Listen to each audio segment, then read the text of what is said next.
welcome back to another episode of Handloader TV.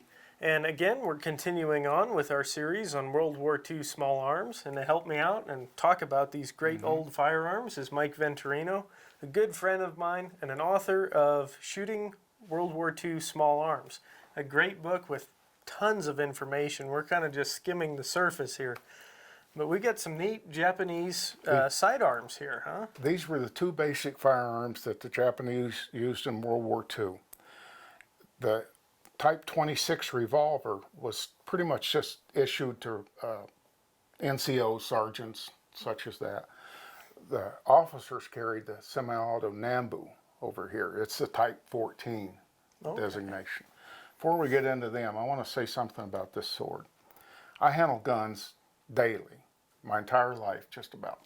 I have no fear of them. I have a great respect for them, but I have no fear. This thing scares me. I know if I mess with this saber, I'm going to cut myself eventually, or somebody else. So it's a very good photo prop, but I don't play with it. But we'll get on to the guns. The Type 14 Luger, the Type 14 Nambu is a good gun. The Type 26 revolver, I was going to show you here, you can open up the side plate and look at the innards. And I have never seen anything like that before. It's like they took several different designs of gun from Smith & Wesson and probably some European models and copied them. The side plate opens up very easily, so you just close it. Very well fitted, very good quality. You lock it with the trigger guard. You have to snap it in there. It's double action only. By the way, I checked it, it's not loaded. Double action only. It's locked when its trigger's pulled. Cylinder rotates free when it's not. That's not a very good design. Yeah, that kind of scares me. You were talking about the sword scaring you. That's kind of scares me, the cylinder rotating freely. It's like I said in other times, the Japanese had no history of firearms.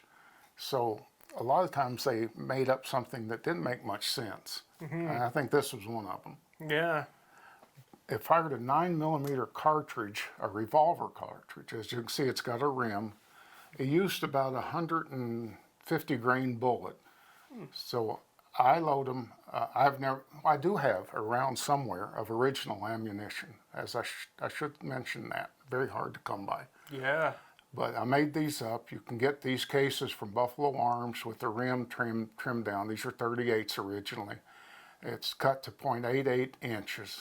And you load it with, I load it with 2.5 grains of bullseye powder. Okay. It goes just a little bit over 700 feet per second, which is what it was supposed to be. So they put those into action in World War II. Their primary service handguns, a lot of Japanese officers carried their own handguns, but this is what were issued. This is the Type 14 Nambu, fired an 8mm Nambu cartridge, a small bottleneck cartridge with a 100 grain bullet at about 1,000 feet per second. Okay. When I go down to shoot my dueling trees, they'll smack back and forth with 45s. They move back and forth with 9mm. You hit them with this 8mm Nambu and they'll go plink. Don't hardly move at all, huh? That's right. And again, this pistol was not well thought out. See how hard the magazine is to get out? Yeah. And this little thing here, Japanese had small hands, so their hands would fit in between this. Mine won't fit there. But that makes it kind of in the way for you. I mean, it's in the way for me. I should mention, just as an aside here, that Bill Ruger admitted to copying this Nambu design to come out with his first Mark 122 pistol. Really? Because it has a bolt sliding in a tube with a barrel attached on this end. They greatly resemble each other. This knurling here is just so that you can cock the pistol like that. Okay. The safety over here is made so that it mars the gun. Every time you put the safety on or off, you mar the finish of the gun. Yeah, you can see a groove worn in there. Yeah, and every one I've seen, I've had several of these, and every one has got the grooves in them. But the worst part about it as a combat gun is when you fire and empty it. Man, that's tough. Your barrel, or your bolt stays back, okay? Just like in 1911, just like a P38. Right. But when you drop the magazine to put another one in, for one thing, it's got that bolt pulling against it. It's very tough. When you pull the magazine out, the bolt falls. That's not very helpful now, is it? No, it's not. Not in a combat situation. You put the new magazine in, then you have to cock the bolt all over again. And then, of course, it'll slide when you have loaded rounds in there. So it's not a very well thought out pistol. Right. And you notice the trigger guard? Yeah, big curve there. Yeah, you can tell this is a post, I think it was 1940, 1938 Nambu, because they started putting that large trigger guard in because many of their troops were in Manchuria where it got very cold and they'd have to use these with gloves on. I don't see how they use them with gloves on. I can barely use it with bare hands. Well, even looking at the magazine release, it's recessed right into the grips on there. Yeah. Like it's not even in a very good location. You do this with a 1911 and the magazine falls out. You can punch that all day and you're going to have to pull this magazine out. Mm-hmm. They issued them in the South Pacific. The leather rots almost immediately in that humidity. So they rubberized canvas to make the holsters out of. This one has been altered. I wish it had been original. It came with this gun, but somebody trimmed that down, kind of decided to make it more better. But I'm sure some soldier captured this and that's what he did with it. Now that is a very interesting material, and it's hard. Yeah, it's rubberized canvas. So when it comes to caring for these two firearms, anything in particular? The revolver seems almost finicky to me, but what do you think? It's easy. You have to be careful. If you're going to open that side plate, something's going to eventually fall out. You better have it down, open the side plate, take a little Q-tip or whatever you're going to do, or maybe a toothbrush or something, clean the innards, and then close it up before you do anything else, or you're going to drop something. Right. Other than that, it breaks open. I don't think I showed that. Just like a Smith & Wesson, it breaks open, extracts the empties just like that. Ah. So you can take the cylinder out, then you can take and clean the barrel from either end if you don't want to take the cylinder out. Like I said, it's a very well-made gun. They just didn't put the right thoughts into it. Right. Now, what about hand loading for this cartridge? Because it is kind of a unique, odd, obsolete cartridge. Right. I ordered brass from Buffalo Arms, all ready to load. I loaded them in 9mm dies. Works perfectly. Oh, okay. That's really good to know. And if you're going to buy the brass from Buffalo Arms, you better buy the shell holder that fits it, because it's not going to fit anything else. Right. And then I loaded it with 9mm. I used 356 diameter bullets. Okay. And I only loaded it with 2.5 grains of bullseye powder. Okay. You don't want to stress that thing too much. The Nambu, that's a different story. At the time I bought this Nambu, RCBS still had a section of special order molds, which they gave up. And they had the perfect bullet for this Nambu, shaped exactly like the military bullet. I pulled a round from an original military bullet, cartridge, and it weighed 101 grains. When I cast the RCBS bullet of linotype, it weighs 106 grains. So it's close enough. Yeah, real close. I load it with 3.5 grains of tight group powder, Okay. which duplicates the military ballistics perfectly, 1,000 feet per second. It's also a very accurate gun. Really? Yeah, it's not a poor shooter. And like the Lugers, they copied the dovetail front sight, so you can shoot it, you can zero it in, you can put a different sight in it. Oh, that's nice. That's a good point. It should have been a different cartridge. With a little thought, this gun could have been a lot better. Right. Yeah, maybe not dropping the slide when you drop your magazine. Just a few little tweaks in it. Yeah. And it does almost, when I first saw it, it kind of resembles a little bit of that Luger, you know, the shape anyway. I wish I had a Ruger Mark 122 to lay down beside it. You'd see that where the thought comes from. Where the thought comes from. Yeah. Well, on that note, what do you say we take these out to the range and we'll do a little shooting with them? We can shoot with them, and the ammunition's not going to be heavy for you to carry. I like that. They're not going to be very loud, and they're not going to knock a lot of things over. Well, let's go put that to the test then, You bet. see how We'll they do. that. We'll leave that sword here. That sounds like a plan to me. All right, so we got the Japanese sidearms out here. We have two of them. Type 26 9mm Japanese revolver cartridge, a very weak cartridge. Okay. Then we have the Type 14 8mm Nambu. It's no powerhouse either. And you're saying it's a true 32 caliber, right? It's a true 32 caliber, yes. It's not a 31 like most American 32s. Okay. And that's double action only, so you shoot it first. If you hit something, I quit. All right, well, Okay. let's see what we can do. We'll alternate again. All right, I like that. Hang on a minute.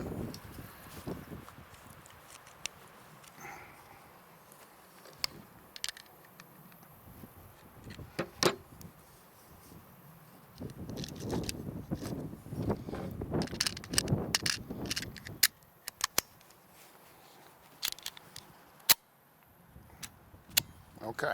All right. You want me to go first? Go first. All right, here we go.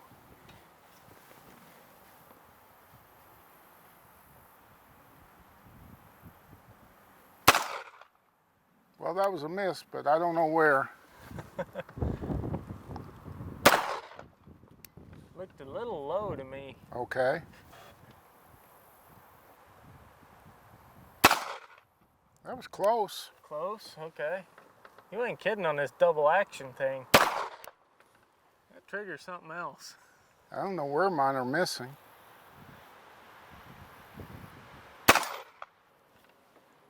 Better not get the finger on the trigger until I'm ready to shoot. Ah, There hit it is. Hey, and you flipped the It plate. flipped it. It's because the wind's helping it. Yeah. And we also just oiled them. That helps too. That was close, just over it. Just over it. Just a little to the left, it looked like to me. Okay.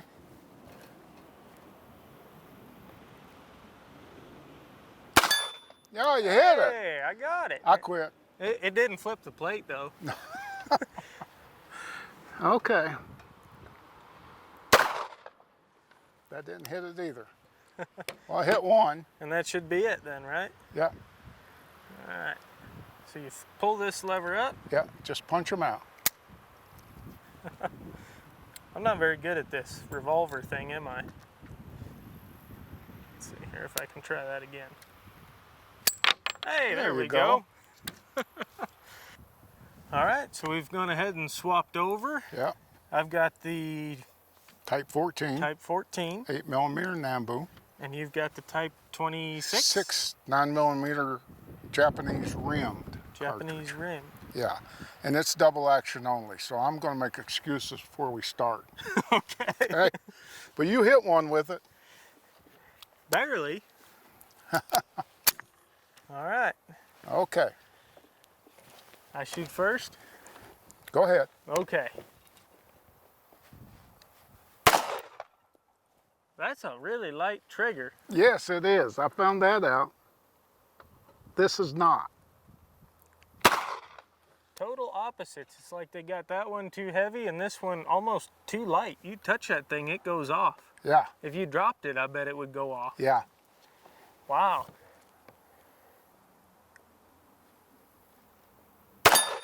Oh, good shot. Thank you.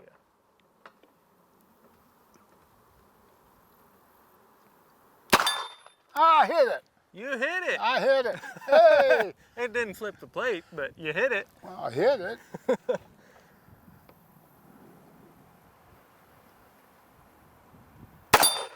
Good shot. Thank you. Okay, I'm going to aim at the high one. You hit a little right, so maybe hold a little left. Are you kidding? I can't hold steady at all.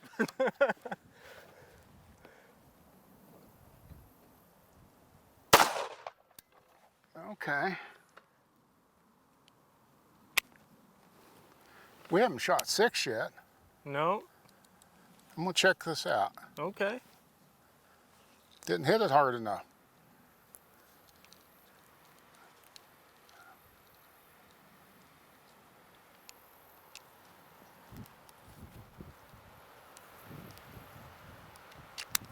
There. Okay.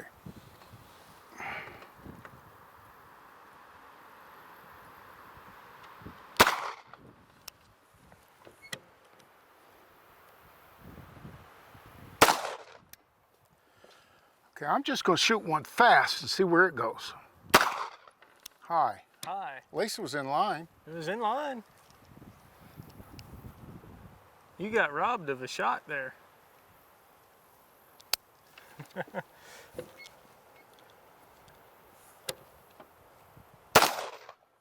Okay, this should do the last one.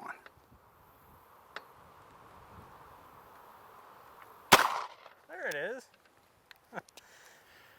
We each got one. We each got one No, you got two. We each Two. got one with the revolver. with the revolver. Yeah, you did a lot better with the semi-auto than I did. That trigger is amazingly light. I mean, it feels like if you were to bump it, it would go off. Yeah, you're correct. That first shot, I'll be honest with you, kind of scared the hell out of me. Yeah. Well, you saw what happened to me. I've been shooting pistols for over 50 years, and I got my finger on that trigger too soon. Yeah, Yeah. it's light. And one interesting thing about that revolver I noticed, and maybe that's what happened to you, you had one that didn't go off, but that cylinder free spins. Free spins until you get the trigger back. So if you were carrying it, you shot two, that cylinder could spin around, and if it lands on one you've already shot, You're in trouble. you're in big trouble. Yeah. That seems like a really poor design for a military-issued firearm. I'd say it's an extremely poor design. Yeah, very interesting. More of a joke than anything else. Maybe they were like the British. I'm going to get yelled at for saying this, but maybe they didn't want to hurt anybody with that thing either. Are you talking about Japanese? They wanted to hurt everybody. That was Oh. fun. So we're back in the vault now, and we fired 13 different handguns while out on the range for this whole series. And we thought we'd go ahead and talk about all of them at once at the end of each of these videos, but we'll have individual videos talking about each of these firearms you see here on the table. So be sure to keep an eye out for those.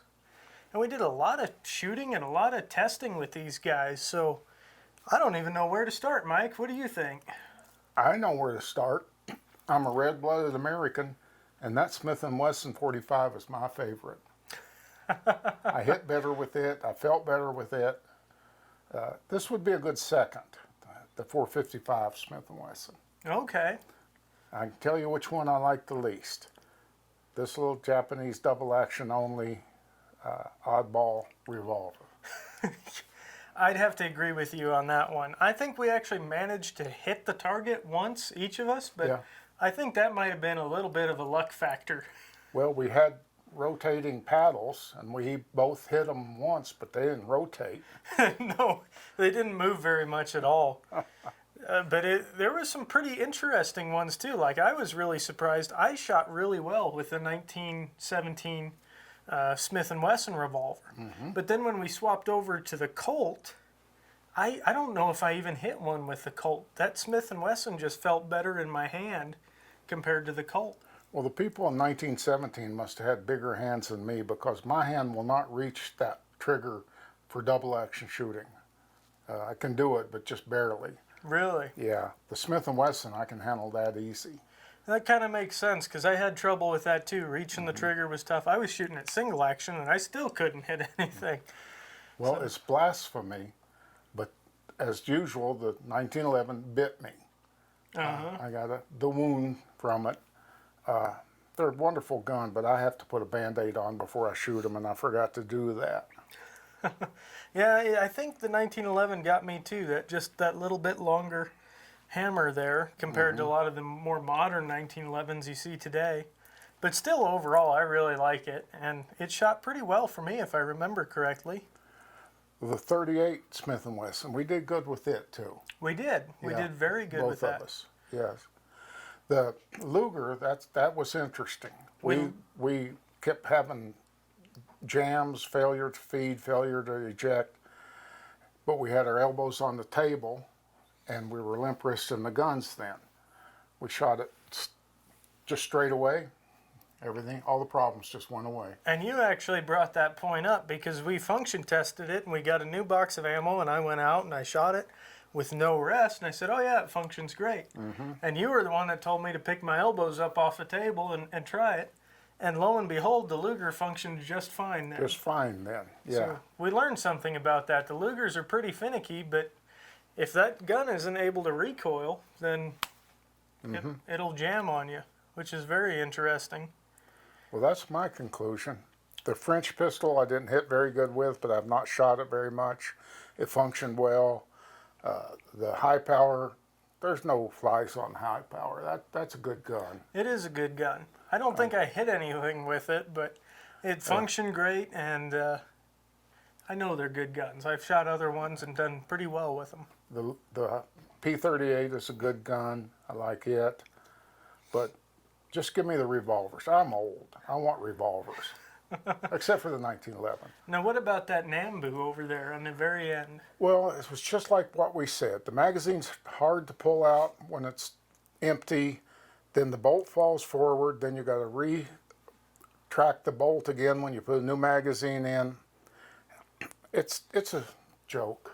It's pretty surprising to me that that's what they issued. I mean, and as I told you, they issued these with a spare firing pin. because they break so much. Yes. Which is very interesting. Yes. It's No wonder they surprising. gave their officers swords. And then the Webley, we did okay with that, I think. We did. It's still ugly. I don't care how good I could shoot with it. I'd look at that and say, that's ugly.